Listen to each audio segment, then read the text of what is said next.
So just a quick recap from part one. This is what I'm faced with. It's lots of bits of sheet plate which have been slapped on top of the old panel. The rust hasn't been cut out and it's just been stitched directly on top. So let's start by cutting out and remaking the new one.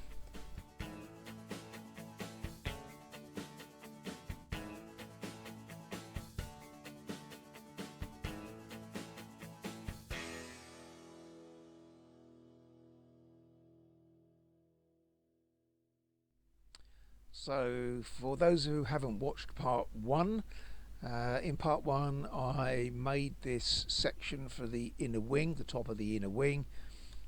So please go back and refer to that if you want to see how I made it. I hadn't made one before or anything quite like it, so that was a bit of an experimentation. But I was quite pleased with the result, and now I am just offering it up for about the 1000th time. Attaching it with some Clecos and getting ready to weld it on.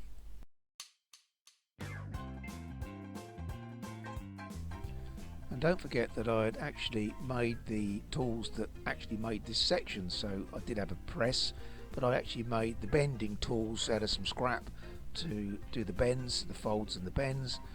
And the press tool I made myself with some waste materials, all on a previous video. And the shaping, the rolling, I did with a homemade English wheel.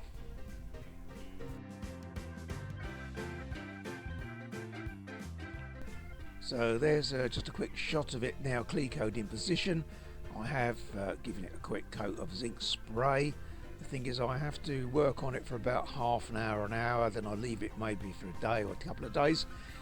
So I tend to give it a quick blast of zinc spray in the meantime, just to stop any surface rust developing.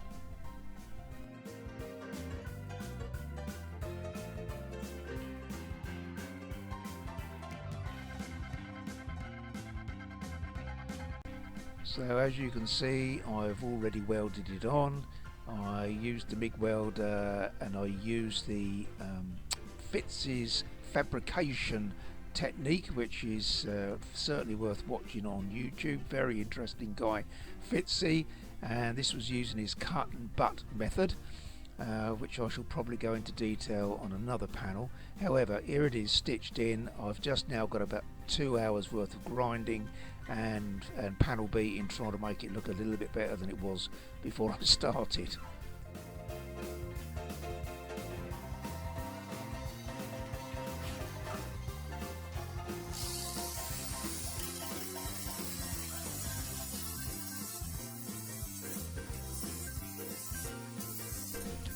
I realised after 2 hours intensive grinding in a quite confined space that in the evening I was blowing black stuff out my nose, and wasn't particularly pleasant. So I rapidly went online to upgrade my breathing apparatus, and now waiting for a new breathing mask to come. So I'll probably do a review on that when it turns up. But heed my advice. Check out your PPE, certainly how you breathe. I know I'm wearing gloves on this particular shot, and I should have been. However, I do find it difficult to work with gloves.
So here I'm going to attempt to do some panel beating using some dollies and Kevin's granddad's hammer, fantastic hammer that it is.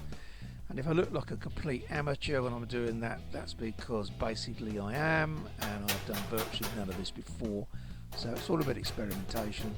So let's just see where it ends up like.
I'm using a 6-inch disc on this with a 60 grit pad.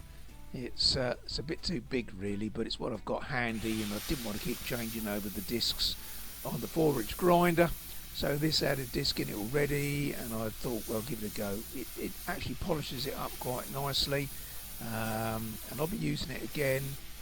I've got somewhere a smaller disc for this machine, I just need to go and find it.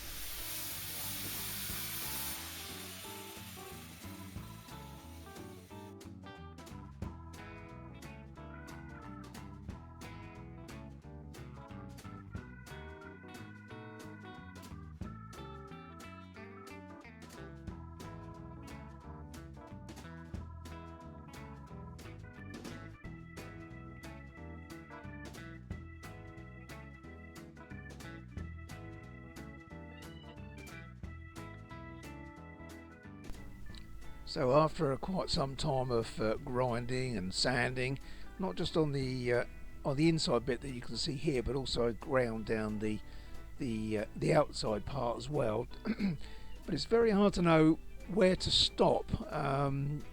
You get it, you think, oh, that's quite good, and then you need to put a bit more weld on and grind that down again, and then you panel beat a bit more. And you try and get it as best you can, but you never seem to be quite satisfied with it, and come back on and do a little bit more.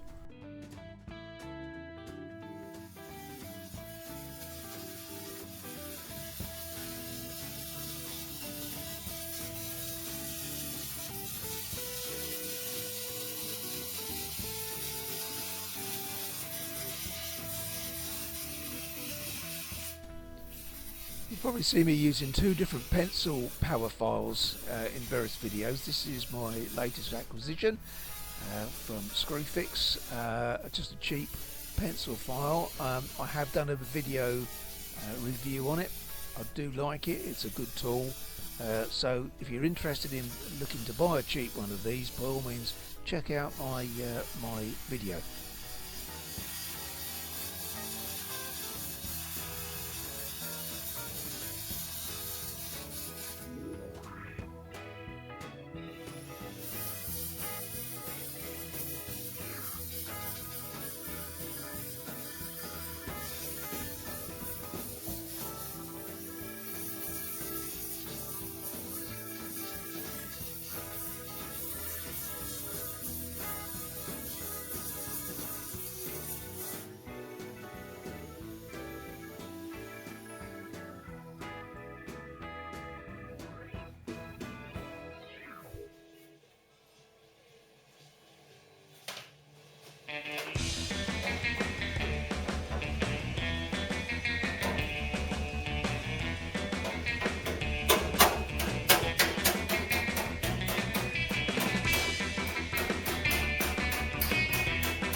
And this is one reason why I find wearing gloves while I'm doing this sort of work so annoying, really, because you have to keep taking the gloves off to touch and feel what you've actually done to get an idea of the shape and the blend. So yes, you definitely should wear gloves, and I know I don't most of the time, but I should. But you've got to keep using your fingertips all the time just to check your progress, to see how you're getting on. Just be very careful, obviously, that you don't touch something you've just welded or you've just ground, because you're going to seriously burn yourself. Rule of thumb, wear gloves. Don't do what I do what I tell you.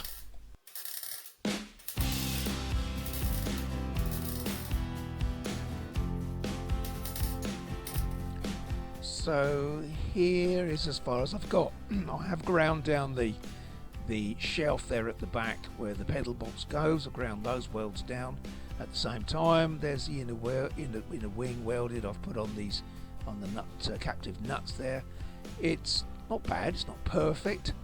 I will probably get in there with a hammer and dolly and just tap around the contour of the inner wing a bit more. I'm just going to briefly show the outside bit, and that's, I've just started to do the bump stop there, which is going to be in another video, but there's the underneath of it. It's not bad. Again, by the time we've got the trumpet on, I'm quite pleased with it, really.